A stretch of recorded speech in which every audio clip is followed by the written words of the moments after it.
Hey everybody, Brendan here. Welcome back to another King's Indian Attack speedrun. I almost said tournament game analysis video because I recorded some of those recently. Alright, we're playing against D6. Let's play G3. We're kind of locked into knight f3, G3 for the first few moves. And D3. Like, these are the only moves really, like, I guess bishop g2 as well, so maybe like 3 or 4 moves where I'm playing them consistently no matter if they're best or not. And the reason why I'm mentioning that is also because you might ask, why not e4, why not knight f3. Why not knight f3, and if knight c6 or something, go d4, or like after knight f3, d5, g3. If they go knight c6, then I go d4. Because then I would get into like a good version of like a Chigorin defense or something like that.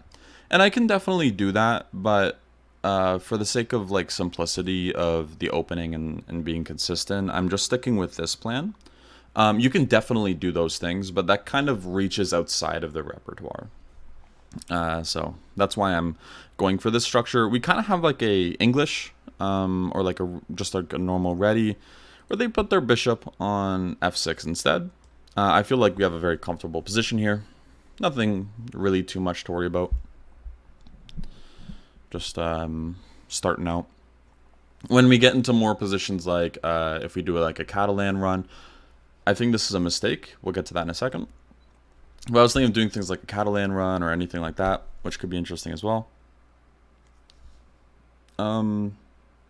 Yeah. So anyways, okay, so knight e7, the reason why this is kind of weird is because we like the bishop pair in these positions where we have a fluid structure, where things are yet to be locked. Like, if the center was locked, like they have a pawn on, like, let's just say I play, like, e4, and they have a pawn on d4 and c5, and the only breaks are, like, you know, breaks like f4 or b4 or something, where it's like you have to make a lot of flank moves, then the bishop pair might matter a little bit less. But here, a move like knight e4 looks extremely strong, trading off the knight for the dark square bishop, despite the fact that they have some pawns on dark squares. I still think this is a very valuable move for us to make. So should I take, or should I wait? I can wait. I can play something like b4, trying to open up the queen side. Again, my bishop's on this long diagonal. My pawn structure is facing in this way. Again, if you don't know exactly where to play, look at your pawn structure. I think b4 is something nice to throw in. Do we have to? Definitely not.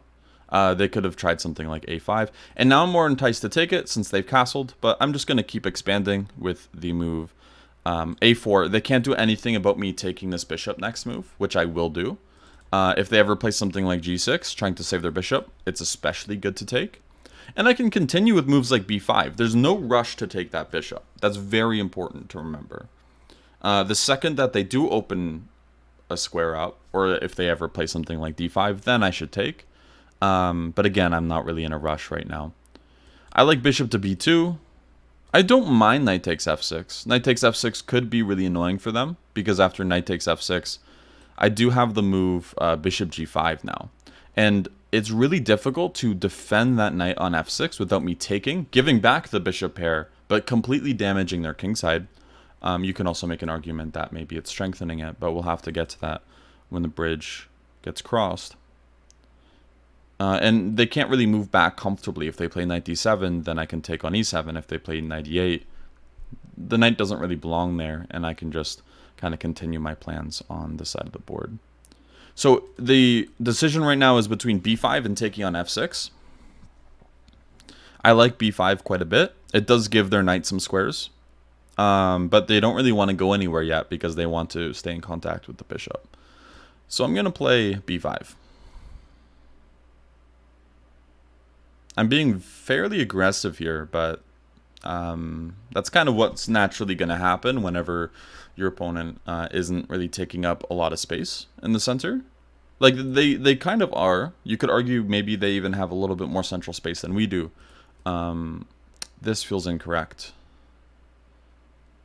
Now I'm not even sure if I want this bishop, funnily enough. Because I'm looking at this square. this d5 square, and I'm noticing how weak it is. I think I should start, regardless, with the move a5. A5 just to prevent b6. Do I even care about b6? I'm not sure. I feel like a5 is still a good move to throw in. Maybe I will play a6 myself and force them to do something with this pawn, opening up my bishop completely. Yeah, a5 feels like an appropriate move to make. Again, I'm always threatening to take the bishop if I want it. The reason why I'm not, and this is why exactly I shouldn't have focused on whether or not I should take it immediately or not, is because now I think it's reasonable to take. Where all of a sudden, if I take and they take with the pawn, I don't really know if they want that. Because they weaken some squares around their king. Now, there's also an argument to make that maybe I want to keep that piece on the board, trade everything off except for this piece, and then get a knight on d5. You can imagine a knight getting to d5, where these pieces are all off the board, but that's extremely difficult to do here. So I'm more interested in playing something like a6, or taking the bishop. I can still take the bishop here, by the way. Or I can still wait. They do have plans like d5. So I should make up my mind soon.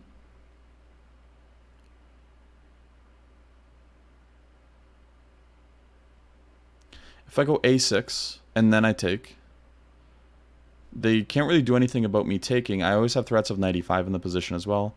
Or like knight d2. Knight c3 is tempting, but they have e4, which is a nice move, because they're taking advantage of the pin.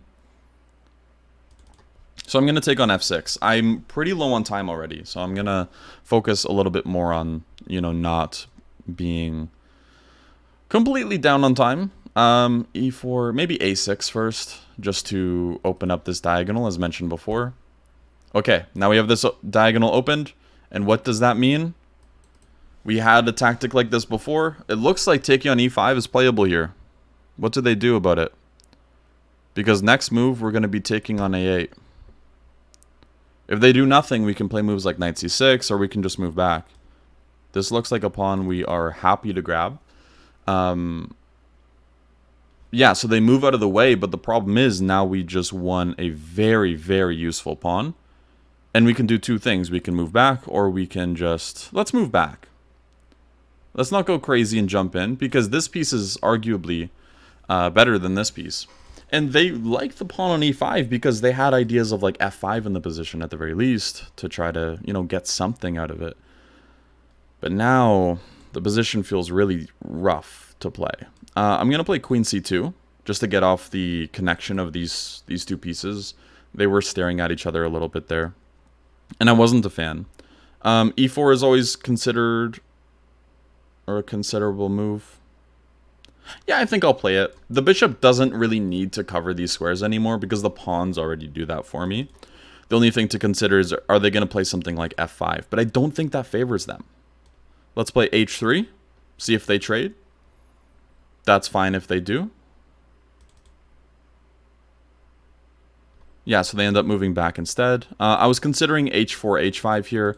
Also, bringing the pawn to f4 looks reasonable. Let's do that. Knight h2. I'm just trying to expand and gain more space. I'm up a full pawn in this position. And after a move like f4, with the threat of f5, this is very uncomfortable for them. Very uncomfortable. And after a move like f5 from them, I might play g4. Yeah, so this, I'm just going to play f5, I believe. And even though we're closing the position down a lot, where they do have an extra knight versus my bishop pair, here, this is one of those scenarios where the bishop pair doesn't do as much as we'd like it to do. Yeah, so after takes, they can take. And we have queen f2 at the very least, right? Because if they end up taking on d3, we can take on f6. That looks winning. Otherwise, if they play bishop somewhere, they could try knight e7, but I always have g4. This looks like a winning move. Queen f2, attacking f6. Kind of asking them to take. It's going for complications. Maybe we don't need to. But this does look completely winning. Trying to just say, hey, if you move your bishop, f6 is going to fall. And if f6 falls, f7's falling, most likely. And that's exactly what's happening here, as f7's going to fall as well, and it looks like they're just going to get checkmated in this position. So after king g8, I'll take on f7. They'll go king h8. We have queen back to f6, and then bishop to d5. Looks like a checkmate. Well, they can play queen e6, and then it's a checkmate. So king g8, and now bishop d5 check. They have to block with their queen. We can take it with checkmate. So we're going to take a little bit more time to analyze this game post-mortem, because there's a lot of stuff that happened in this game that I think is extremely important to discuss. A lot of strategic themes coming up here.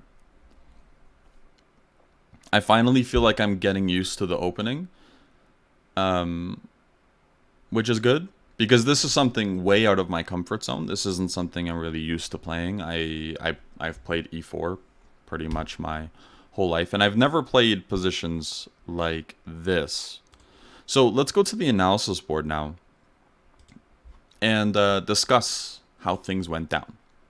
I'll turn on the engine just so you can kind of see and, you know, judge for yourself. So I was talking before about how if you ever go for something like this with g3 and then they go knight c6 trying to go for e5, we could just switch to d4. And these d4 fianchetto systems are a very good choice against what is essentially like a Chigorin at this point. I'm not going for d4 in any of these games. I'm sticking to these d3 structures. But the drawback is they do have e5 here. Therefore, we do somewhat have to worry about our setup. Just because they are getting a lot of space. And this is like a reverse perk defense, essentially. Like, in this position, if we go all the way back, and I can't play e4 for some reason. I don't know why. But pretend I play e4. I wonder, okay, let's see if I can get it from like a different move order. Actually, d6, I should be able to get it from like a move order like this as well. Where we get a position like this. Like this is a perk defense, essentially. It's just transposed into one. And the biggest problem for black is they don't have a lot of space here, and white has a very comfortable position. Of course, we're kind of playing like a perk defense in that type of line where we are... sorry, if we play something like d3 or bishop g2, after the move e5, we're playing a perk defense, just a tempo up, essentially. But that's sometimes what the King's Indian attack gets. And yeah, I've been playing a lot of c4 to try to exploit the fact that we have an extra move up. Anyways, let's get back to the game, shall we?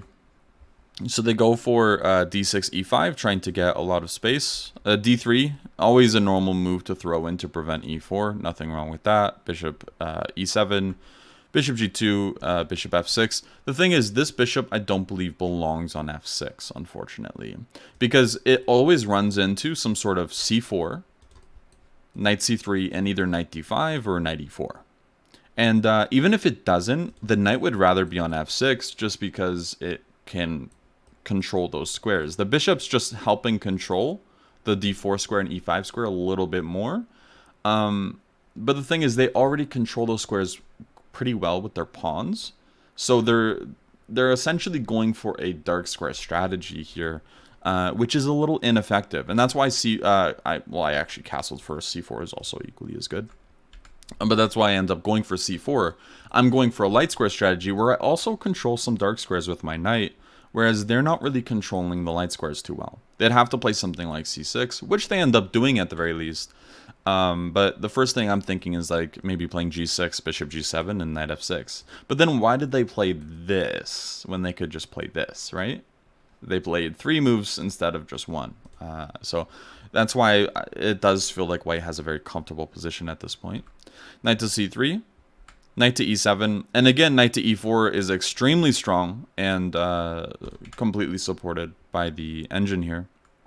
Queen to c7, and I wasn't in a rush to take. As I mentioned before, generally the tension's just going to favor us. So actually, funnily enough, d4 is an extremely strong move here, which I didn't really consider. I was more of a fan of playing for b4 and b5, trying to weaken this diagonal as much as I could, which is Still one of the top choices, but definitely not as strong as d4. Again, I've just been avoiding moves like d4 whenever I can, because with the King's Indian attack generally, or at least with the King's Indian defense, normally you don't get a chance to play d5. You just play d6. So that's kind of why I've been avoiding it. Of course, there are circumstances, you can definitely point them out, but in a lot of like the main lines generally, it's not the most common thing. At least it's not something that I'm used to, because I used to play the King's Indian for a few years as black. All right, so yeah, b4, still an okay choice. Castles, and again, I was never really in a rush to take on f6. I don't really think it's necessary, and that's why I played a4. Also, one of the top moves here, rook to d8. Whenever they play something like knight g6, now it's time to consider taking, because they might move back, right? Yeah, so b5, actually, I think top move at this point. Yeah, top move. I was expecting d5 here, actually. But I thought d5 might favor me, just because then the position's opening. I can take on f6. Let's actually just show that on the board. Then I can consider taking on f6 and taking on d5 here, where, again, since the position's opening, I also do have the bishop here, and I think that's going to favor me in the end. C takes d5, some sort of bishop to b2, and white's just pleasantly better in this position. But after c5, I felt like something was wrong here, and it turns out my instinct was correct, because I ended up playing a6, or a5, and yeah, there's moves like a6 or b6. I was looking at a6, and I was thinking of playing b6 here, where it's really difficult to be comfortable. Like, they don't want to bring their queen to b8, but they're essentially forced to. If they ever play queen c6, you immediately are looking at tactics. Like knight d4 here already wins the game, just because their queen's trapped. They take, like, for example, c takes. Sure, if we move our knight, they have queen c5, but the problem is we move our knight with check. So we end up winning the queen here, and the game is definitely lost. So it's hard to make moves on this side of the board now when I have so much space, because the second you do, you are just playing on my side of the board, and you don't really want to do that. You want to be able to, like, if black could play like f5 in this position, and like, I don't know, not g5, but like maybe h6, g5, and go for some sort of king side attack, maybe it would have worked. But unfortunately, they're just behind in so many tempos, and it's really thanks to just bishop e7 and bishop f6, and also playing this c5 move, which kind of justifies my bishop on the long diagonal, and also justifies this idea of b4, b5 in the first place. So after knight to f8, knight takes f6, I finally played, and yeah, looks like this is all good. I was considering e4 here, making sure that f5 is a little less enticing, and it looks like that's okay. I ended up going for a6 instead, which I thought was fine. I was expecting d5 here, trying to close the diagonal. I think if they do anything else, then they're in huge trouble. But they end up playing b6. Again, it's all about justifying your long diagonal whenever you play positionally. And playing for piece quality is much more important in this position than a lot of other plans. Like, what's your best piece? How do you improve it? What's your worst piece? How do you improve it? Right? Right now, the bishop on c1, it's undefined where it might want to go. Right? Now it could go to like h6. But before, if I brought it to b2, what's it doing on b2? It's kind of staring at a brick wall, right? That's why I haven't moved the bishop yet. Same thing with the rook. Maybe the rook was going to be good here. For example, if they played some sort of like takes and takes, now they don't get to take on a6. But if I played like some rook b1, how is that really useful? These pawn moves are useful because I'm trying to weaken the light squares. So there's a method to the madness. And yeah, that's like generally, again, I'd say you want to make pawn moves that either justify a certain piece or improve a piece, right? You don't want to do the other way around, where you're using your pieces to defend your pawns, and you're using your pieces to justify pawn moves that you've made, because that's where things get defensive instead of offensive. And it's normal to defend things, but it's not something you want to do if you don't have to, right? Just because that's passive, and when you're passive, you're much more likely to start making mistakes. So anyways, a6, b6, and at this point, it's just completely winning. After knight to f3, I thought it was good to just throw in these moves. And yeah, f4 and f5. And yeah, again, at this point, it's just completely winning, just because even though we're only up one pawn, the thing is, even before the fork, right, if they played f5 themselves or something, I was considering g4, which looks like top move. But the problem is, their pieces are clumsy, their king is weak, like they have double isolated pawns, an isolated pawn here, a backward pawn here. They have no breaks in the position, like d5 is bad for them. f5 just opens up their king more than my king. My king is completely safe. You know, the queen can come to f2, the bishop can come to the long diagonal all of a sudden, and things are just falling apart. And again, it's all about the quality of the pieces. And material isn't always everything, but here, like, because again, here we're only up a pawn. It's all about the piece play, and unfortunately, our pieces are just much better than the black counterparts here, with these two knights and the bishop, which are all purely defensive and not really doing a good defensive job at that. Anyways, that's gonna cover it for this game. Again, guys, remember, respect your long diagonal bishop, and it'll respect you back.